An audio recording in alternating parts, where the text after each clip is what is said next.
नमस्कार। आज हम एक ऐसे विषय पर बात कर रहे हैं जो आजकल हम में से कई लोगों की जिंदगी से जुड़ रहा है। ये हैं स्मार्ट इलेक्ट्रिक बाइक्स और स्कूटर्स।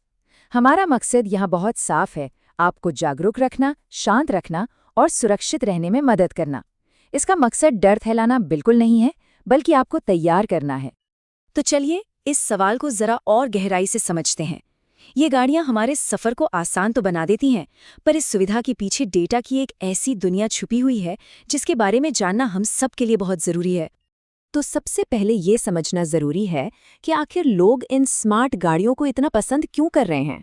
देखिए, ये सिर्फ एक जगह से दूसरी जगह जाने का जरिया नहीं है, बल्कि ये एक पूरा कनेक्टेड तजुर्बा देते हैं।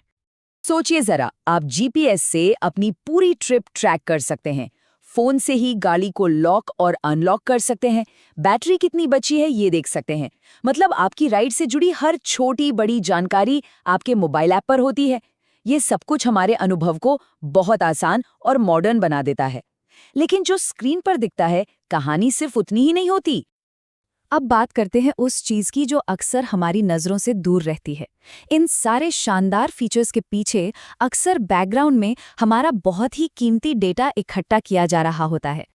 जरा सोचिए, कई ऐप्स आपकी लोकेशन तब भी ट्रैक करते रहते हैं जब आपकी गाड़ी पार्क की हुई है। वो आपके फ़ोन के कैमरा, कॉन्टैक्ट्स या स्टोरेज जैसी परमिशंस मांगते हैं, जिनका गाड़ी चलाने से कोई सीधा लेना देना ही नहीं है।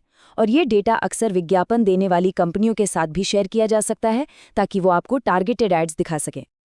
तो ये थर्ड पार्टी एनालिटिक्स क्या है? अगर आसान शब्दों में समझें तो ये ऐप में छिपे हुए कुछ ऐसे टूल्स हैं जो ये देखते हैं कि आप फ़ोन और ऐप को कैसे इस्तेमाल करते हैं, और फिर ये जानकारी दूसरी कंपनियों को दे देते हैं। चलिए अब एक असल जिंदगी का उदाहरण देखते हैं कि ये डेटा कलेक्शन असल में कैसा दिख सकता है। ये कोई मनगढ़ंत कहानी नहीं है, बल्कि एक हो चुकी घटना है।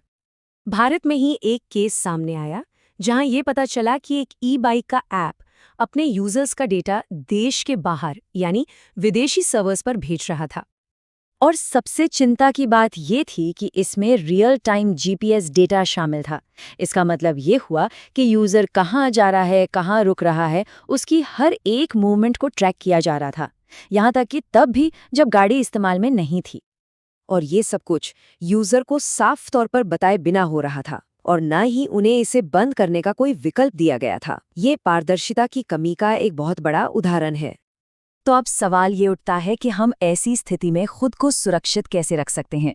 अच्छी खबर ये है कि कुछ आसान से कदम उठाकर आप अपनी प्राइवेसी पर दोबारा कंट्रोल पा सकते हैं। सबसे पहला काम, अपने ऐप की परमिशंस को रिव्यू करें। खुद से पूछें, क्या इस ऐप को सच में मेरे कैमरा या कॉन्टैक्ट्स की ज़रूरत है? अगर नहीं, तो उस एक्सेस को मना कर दें। दूसरा, जब आप राइड नहीं कर रहे हों तो जीपीएस और ब्लूटूथ बंद कर दें। ये फिजूल की ट्रैकिंग को रोकता है। तीसरा, हमेशा ऐप की प्राइवेसी पॉलिसी पर एक नज़र ज़रूर डालें और देखें कि वो आपके डेटा का इस्तेमाल कैसे करते हैं। और आप चाहें तो एक फायरवॉल ऐप का भी इस्तेमाल कर सकते हैं, जो बैकग्राउंड में डेटा भेजने से रोकता है। इस एक बुनियादी सुरक्षा नियम को हमेशा याद रखें। हमेशा रुकें, सोचें और किसी भी परमिशन को हाँ कहने से पहले उसे वेरीफाई करें। आखिर में बात बस इतनी सी है कि हमें टेक्नोलॉजी का इस्तेमाल समझदारी से करना है। ये आपकी राइड है और ये आपका डेटा है।